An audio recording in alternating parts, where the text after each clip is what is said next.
Hey everyone, today I'm joined by a returning guest. His name is Myron Sugermen, also known as the Last Jewish Gangster. Myron's father was involved with the Jewish Mafia, and he worked with Meyer Lansky and Bugsy Siegel. Me and Myron talk about how his father was connected with the Mafia, and we also go into the Jewish Mafia history. Me and Myron talk about high-level key players in the Jewish Mafia. One of the names we mentioned was Arnold Rothstein. He was the first OG Jewish mobster. He was the mentor to Frank Costello, Lucky Luciano, Vito Genovese, Bugsy Siegel, and Meyer Lansky. Myron also talks about how and why the Mafia was involved with Cuba and Las Vegas. And the final thing me and Myron discuss is Michael Franzese Gas Scam. Please subscribe to my channel if you want to get more interviews like this, and without further ado, let's get into Myron's story. Could you give a small history about the Jewish Mafia? Well, and we'll start with the turn of the century, the 19th century. So as we went into the 20th century, there was a very large immigration of Jews escaping Eastern Europe from the pogroms of the Tsar. Eastern Europe was a hotbed for anti-Semitism. There were the pogroms of the Russian Tsar that extended to Romania and to all the other Eastern European countries. So we had a rather large immigration, millions, as a matter of fact, came to the United States, and they migrated into the cities, into the ghettos of the different cities of the United States: Chicago, New York, Detroit, Cleveland, Pittsburgh, Philadelphia, Boston. And they settled in the ghettos, and it was a dog-eat-dog kind of an existence. They didn't find the gold in the streets like they were promised. And kids grew up tough, not like the kids are growing up today. Kids that if you try to explain to these kids today, I mean, even when I was growing up, I was born in 1938, to understand the dog-eat-dog existence, going all the way back in time to my father's time, it was very hard to conceive. But sure enough, the kids, in addition to tough economic times, there was a major reaction of anti-Semitism that ran throughout the United States. And of course, the immigrants were the victims of terrible anti-Semitism. So the gangs that emerged, the Jewish gangs that emerged, were basically a self-defense organization, as well as guys that saw making a living with their fists, whether it was turning to organized crime or to prize fighting.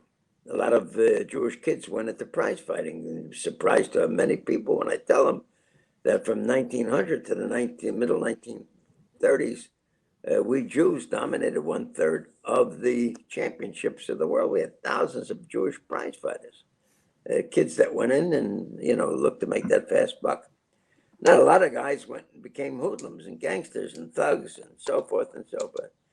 The major metamorphosis of the Jewish gang took place starting in the 1920s with the introduction of prohibition.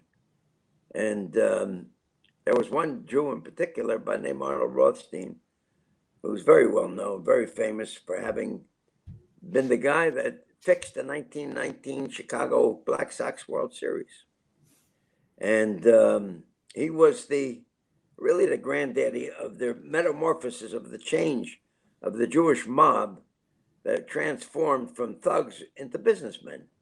Arnold Rothstein took all these young fellas, Meyer Lansky, Longies Willman, Bugsy Siegel, so forth, and educated them together with the Italian kids, Lucky Luciano, Frank Costello, and educated them and taught them that the brain was greater than the muscle, and the object was to make money, and that the actual fact is that cooperation between Jews, Italians, and Irish would be to everybody's benefit. Instead of competition, you would have cooperation.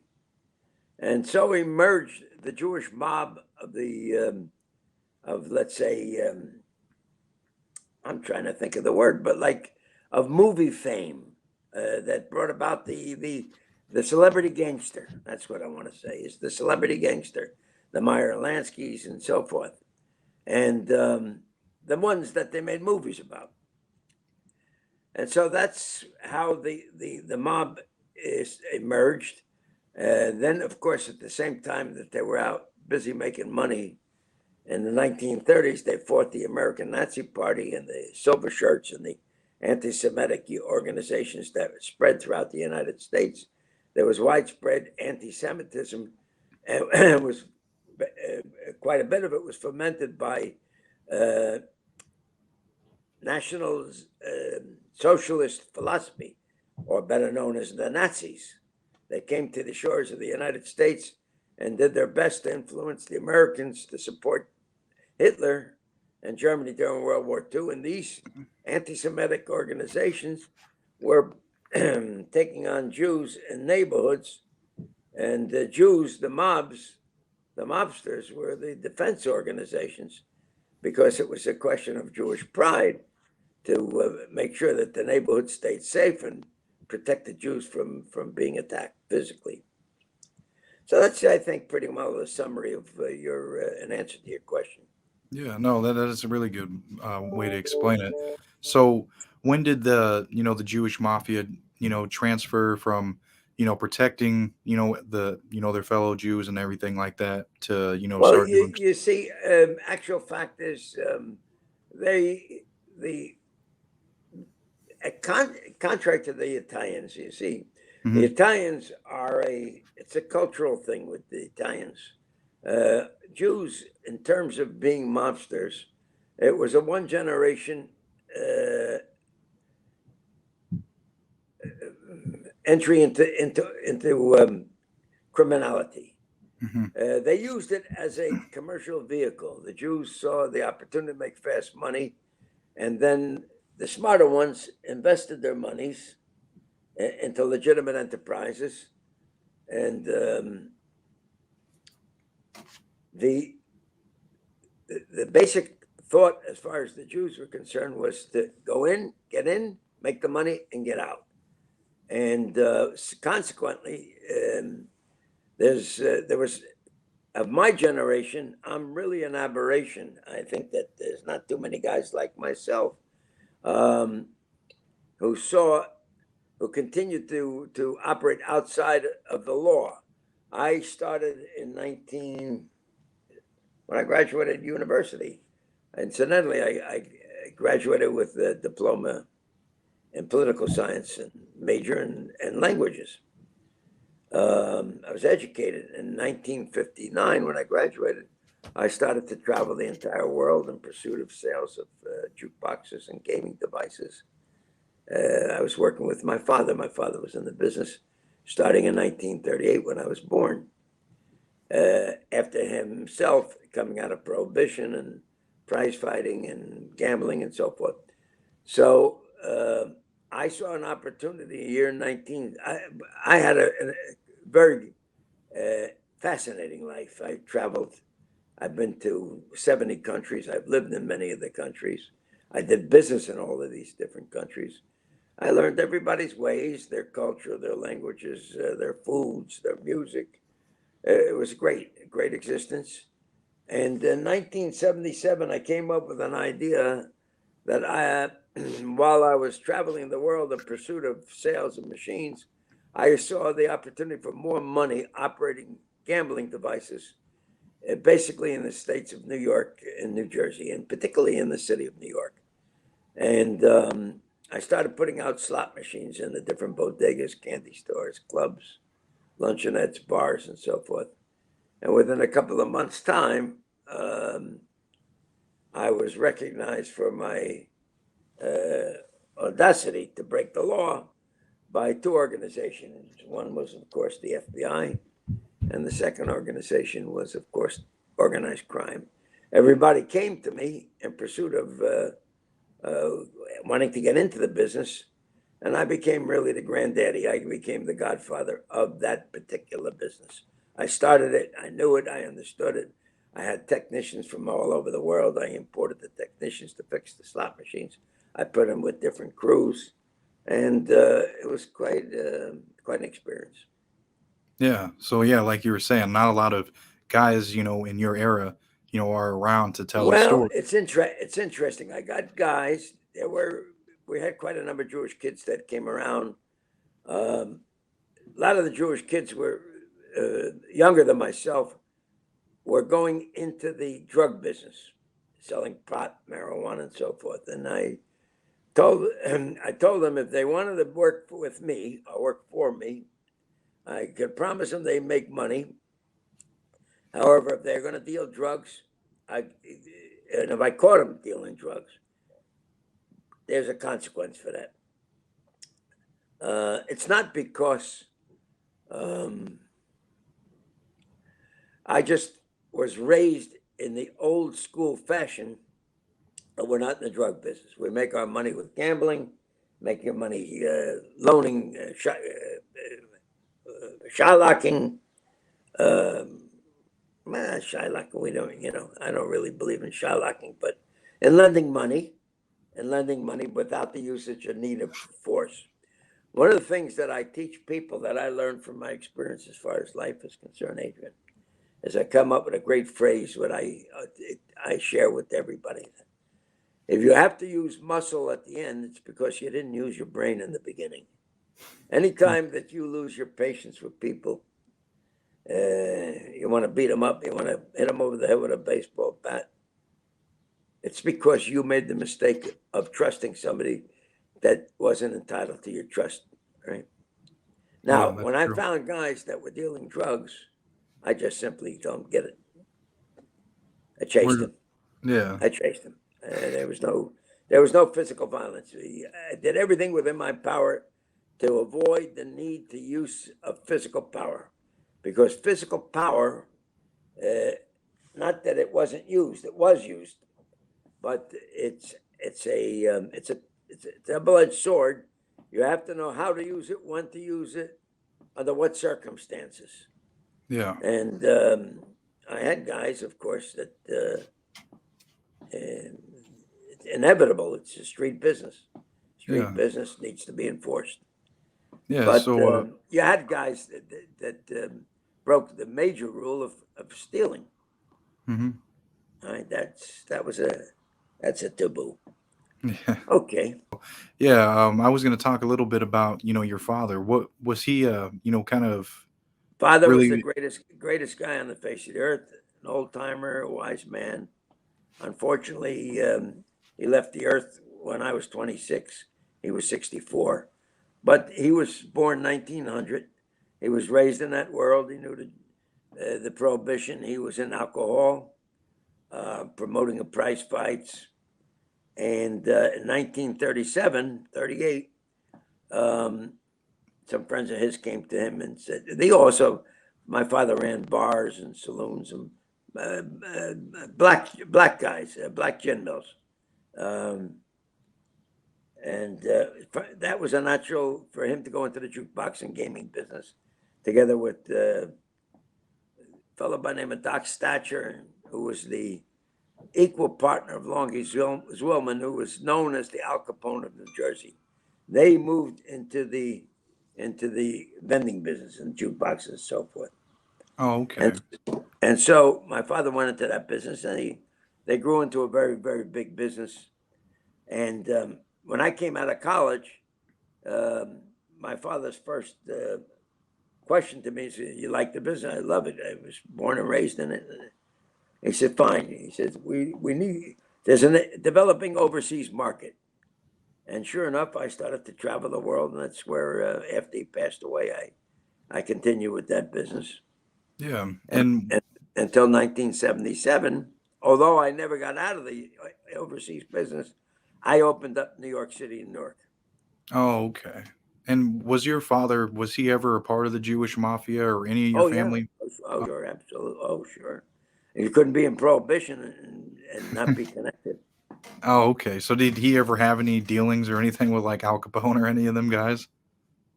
Well, no, but his connection, of course, was with somebody that was known as the Al Capone of New Jersey. His name was Abe Longies Willman. It's a name not too well known. Of course, my father was also friends with Meyer Lansky, who's a name that everybody knows, correct? Yep. What was their relationship? And my father knew Benny Siegel. Bugsy Siegel used to come to Newark with Meyer Lansky, and my father knew them.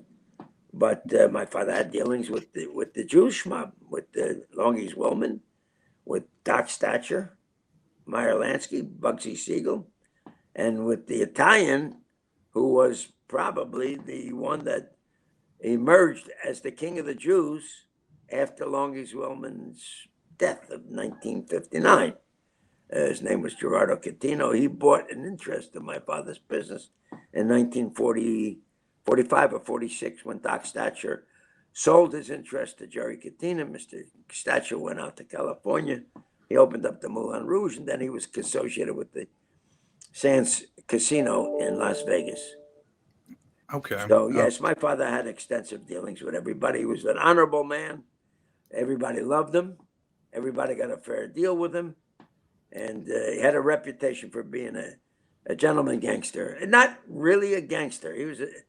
He was known as the businessman of that world. Right. Yeah, of course.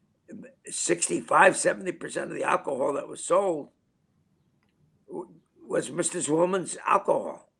That's why he was known as the Al Capone of New Jersey. He was sending out boats, picking up the alcohol, bringing it into the port, and distributing it throughout the East Coast. Wow. Was there any? Okay, so they were doing all this work, making all these sales and stuff. Was there any other families or anything that were causing problems? Of course, it was competition. Okay. But the competition was eliminated basically by an agreement in Atlantic City in 1931 at a conference between the Jews and Italians. And that was the formation of the original Cosa Nostra. There was an organization called the Syndicate. The Syndicate was a combination of Jews and Italians, but then ultimately what emerged was the Cosa Nostra. The Jews didn't have the hierarchy like the Italians, as I explained to you. Jews were in it for just one generation.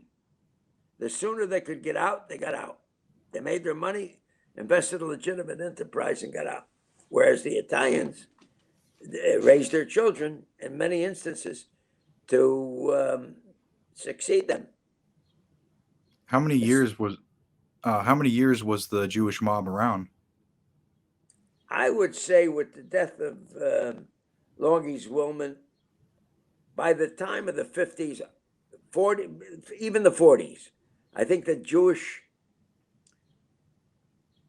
at that time were more interested in business. The surviving Jews after the 30s were now involved in Cuba and Las Vegas and Reno, Nevada. The Jews are the ones that really created Nevada. Can you go into that? Pardon? Would you mind going into that on how the Jews helped build Vegas? Bugsy Siegel. Okay. Started the Flamingo, and immediately thereafter, the other Jews got involved, and the Italians got involved, and there were cooperation in different hotels, and each mob, the Cleveland mob, and New York, and so forth, Chicago. Everybody had a piece of Nevada, but really, it was the Jews that instituted it the same way that the Jews were basically the ones that created Cuba. Meyer Lansky was very close with the dictator of Cuba, Fulgencio Batista. And Batista, of course, was a recipient of Rakoff from, I wouldn't call it Rakoff, I would say that Batista was the recipient of tribute as the dictator of Cuba and had a very close relationship with Meyer Lansky, whose policy was to run a very legitimate casino. And the concept of a legitimate casino to attract tourists.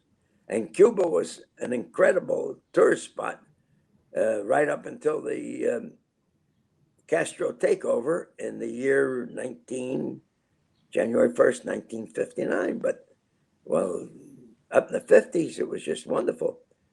What was catastrophic for Meyer Lansky was the fact that he had invested a lot of money in the Hotel Riviera, which was the pride and joy of Mr. Lansky.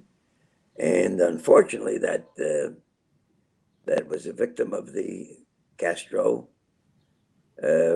revolution. Castro shut down the casinos. Do you know what happened to Myron after that? Well, Meyer Lansky was involved in Las Vegas. He was in Miami, and he resided in Miami. He still had interest, but he lost a fortune of money there. But he was still the accountant for the mob. The rake-off out of Vegas would go to Mr. Lansky, and in Florida, the monies would be distributed, and according to the respective investors, and the money was then transferred or shipped over to Switzerland and put in a Swiss bank, which unfortunately and incidentally, ultimately was taken over by the Swiss government. And there was no federal depository insurance, and everybody lost their monies for all the monies that over the years were invested there. So that was another catastrophic event. Now, as far as Vegas was concerned, Vegas went on for years until eventually the corporations came in. I'm thinking of that very famous, the guy that financed movies and aircraft and so forth. They made a movie about him. All right, that'll come to me. He decided to invest in the hotels, and the old time mob guys got out of it and left it. So that's what ultimately led a lot of mobsters out of Vegas. Yeah, I think that yes, I think that's a pretty accurate statement.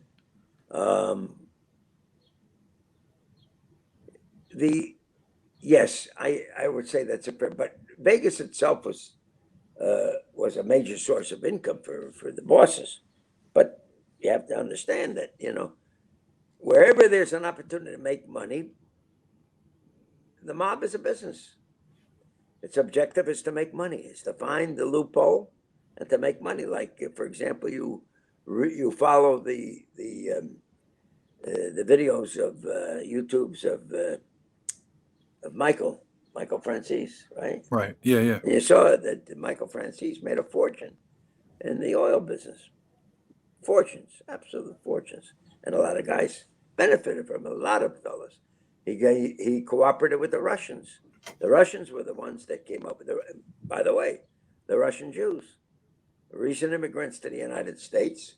They saw opportunity very early in the game, and they came up with the scheme for gas, and they needed protection, and they went to Michael Franzese and to others, and that's finding the loophole, finding the opportunity, and taking advantage of it. Now, a lot of guys also went into the drug business, notwithstanding the fact that drugs was declared a taboo by the mob going back to the time of 1931, when it established rules as to what could be done or what couldn't be done. What do you think the mob does now to make money? Whatever they can do. Any ideas for you, do you think? Any guesses? You know what? I don't have to guess, Adrian. They go into the traditional businesses, the opportunities where you can make money, whether it's in shylocking or whether it's in gambling, whether it's in thievery, larceny, scams, schemes. It's not, of course, you have the standard mobs that they have their unions They have control over certain supplies. You can imagine right now with the inflation, with this crazy economy, with this failed government, failed presidency that we have, if you can get your hands, if you can corner certain markets, all right, you're going to get rich. Yeah, no, The that's job true. of the mob is business. Always to make money. That's its purpose. What would you say if a young kid came up to you and said they wanted to join the mob? What would you say? I would say to anybody today, why? Why? If you have to come and ask me to join, it means that you're not really a mobster. A guy that's inclined to be a mob guy is somebody that already is involved in robbing, hijackings, and so forth and so forth. It's not that somebody comes to you and says, gee, I'd like to become a member of the mob. It doesn't work exactly that way. If somebody did come to me that way, I would say, go join the army. You need military training. Conscription's a wonderful thing. Military training is good. Basic training is a wonderful thing. My son went in when he was 21. He had been in the machine business, run a few gambling devices.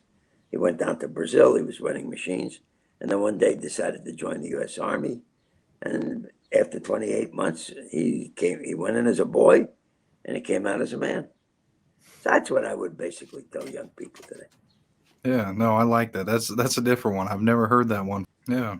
No, I like that, Myron, and I appreciate you, sharing all this with me. And, that is a really good point. And, I think I was, we're at that 30-minute mark, so I was just going to wrap up, but, you really gave some good history. Did you have anything else you want to say before we wrap up? I think that what you're doing is very good, Adrian. Well, what everyone think? Myron's got one hell of a story. His father was deeply involved with the Mafia, and Myron had lots of connections with all kinds of different organized criminals.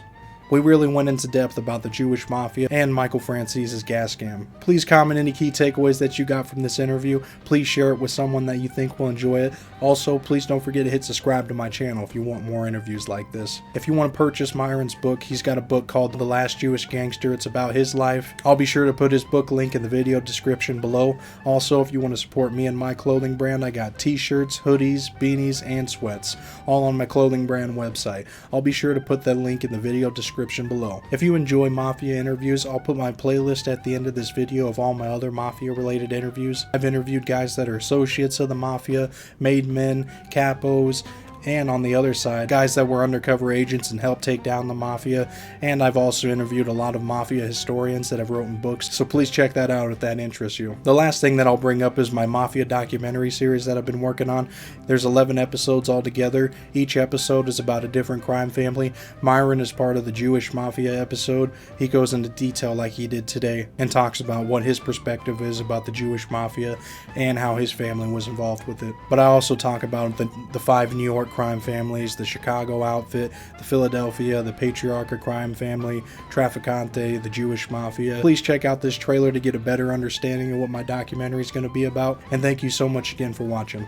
This life is very twisted. You never know when it's your time to go. One day you're putting in work with someone, and the next day they're taking you out. In our days, it was very quiet, nobody ever talked about this, nobody glamorized it. It was all like hush hush. Not a glamorous life. And again, it's not what you see in Goodfellas. It's not what you see in Casino. Some days you were dead broke. Some days you had $2,000 in your pocket. It wasn't every day. You don't know anything else. You don't know what it is to go wake up 6 o'clock and go to work. Work? What the fuck is that? I wasn't going to work. Even bosses get murdered in this life. There was younger guys underneath him, and he wasn't doing the right thing, I guess. He was coming out of the card game, and unfortunately, a lone gunman came up and shot him 5 times. People who knew me would tell you I like to use the bat a lot. If I had to shoot you, I'd shoot you too. I've done that. This life requires many mixed personalities. You have to wear many hats in this life to try and survive. You become 4 or 5 different people all at once. And you got to go home and be a dad and a husband. You got to go to work and do your job. You got to be out in the street and be a gangster. Bonanno family is called Bonanno family because of my grandfather, Joe Bonanno. That life there is done. Today you have to be legitimate today. But you're going to be an idiot to want to be a hooligan today. Jail times now, like 100 years for doing Right. nothing. Yeah, you'll be dead, in prison for life, or in the witness protection program. I don't know anybody. Now, when Mafia turned their back on me, I know everybody. There was the big flip of the Gambino underboss, Sammy the Bull Gravano. Here he is, signing autographs in a restaurant on Mulberry Street. And we're supposed to be a secret organization. He was a very, very, very violent guy. No question about it. Albert Anastasia, he was a Brooklyn guy. He was probably the biggest killer in the history of the mob. Michael Franzese, his father, Sonny, was a really tough guy. But he really raised his son right. If you want to see a gangster, that's Sonny Franzese. And John Sr. don't compliment anybody. This is a documentary series about the American Mafia. It includes 11 different crime families. Each episode is about a different one. The crime families include the Gambino, Genovese, Bonanno, Colombo, Lucchese, the Gallo Crew, Chicago Outfit, the Philadelphia Mafia, the Patriarca, the Trafficante crime family, and the Jewish Mafia. Please subscribe to my channel to watch each episode as they come out.